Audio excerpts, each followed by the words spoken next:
भारतीय सुदर्शन समाज महासंघ के पदाधिकारी ने एक पत्रकार वार्ता का आयोजन कर बताया कि 16 दिसंबर को जबलपुर नगर बीजेपी संगठन मेन बॉडी में नियुक्ति कर दी गई, जिसमें सुदर्शन समाज के युवा कार्यकर्ताओं की किसी भी पद में नियुक्ति न होने से समाज में भारी आक्रोश व्याप्त है। उन्होंने कहा कि ऐसा पहली बार नहीं हुआ है, बल्कि पूर्व में भी बीजेपी नगर संगठन द्वारा समाज के युवा कार्यकर्ताओं को नजरअंदाज किया जाता रहा है, जबकि समाज के युवाओं ने लोकसभा, विधानसभा, नगर निगम चुनाव सहित पार्टी के मुख्य कार्यक्रम, आयोजन, आंदोलन में बढ़चढ़कर हिस्सा लिया और अपनी भूमिका से बीजेपी संगठन के लिए भरपूर समर्थन जुटाते चले आए। 76 साल की आजादी के बाद सुदर्शन समाज ने जितने आस्था समर्पण भाव से बीजेपी नगर संगठन में काम किया, उतनी ही उपेक्षा का शिकार होता आया है। हर बार की तरह इस बार भी वर्तमान नगर अध्यक्ष रत्नेश सोनकर के साथ कंधे से कंधा मिलाकर रात दिन एक करने वाले युवाओं, समर्पित कार्यकर्ताओं में से एक का भी नाम न देकर सिर्फ कार्यकर्ताओं की ही नहीं, समाज की आशा और अपेक्षाओं पर पानी फेर दिया गया। जिस समाज के लोगों के 2019 में महाकुंभ प्रयागराज के दौरान देश के यशस्वी प्रधानमंत्री नरेंद्र मोदी जी द्वारा चरण पखारे गए ऐसे सेवादार समाज की शहर संगठन उपेक्षा कर रहा है, जिसकी भर्त्सना सुदर्शन समाज करता है, जबकि बीजेपी संगठन प्रतिबद्ध है सभी को समान अधिकार और सम्मान देने के लिए। सबका साथ सबका विकास का नारा दिया जाता है, लेकिन इसमें सुदर्शन समाज अपने आप को कहीं नहीं पाता।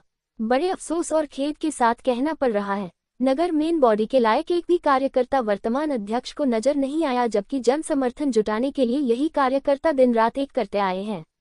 पत्रकार वार्ता में जगदीश चौहटेल, प्रसादी बिरहा, पप्पू ग्रात्या, अशोक कटारे, हरिराम बिरहा, धर्मदास छिपेलकर, अशोक चौहटेल, गिरामी लाल, जितेंद्र, बबलू लालपुरी, अजय, पप्पू नेकराम, मतेल, सूरज और दर्शन कुंडे आदि उपस्थित रहे। वार्ता रखी गई है, उसमें जो सुदर्शन समाज के लोग भाजपा में कर्मठ कार्यकर्ता के रूप में काम कर रहे हैं, उनकी उपेक्षा की गई है। जैसे कि ज्ञात हुआ है कि जबलपुर नगर में जो कार्यकारिणी गठित की गई है भाजपा में, उसमें हमारे समाज के लोगों का मतलब उनको दायित्व नहीं दिया गया है। जैसा कि ये कहा जाता है कि भाजपा ऐसी सरकार है जो अंतिम कड़ी में बैठे या अंतिम सीढ़ी में बैठे हुए लोग हैं, उनको भी मतलब तजुर्बा दिया जाएगा और उनको भी मतलब उनके काम के हिसाब से उनको भी मतलब कहना चाहिए कि वो देना चाहिए, महत्व देना चाहिए।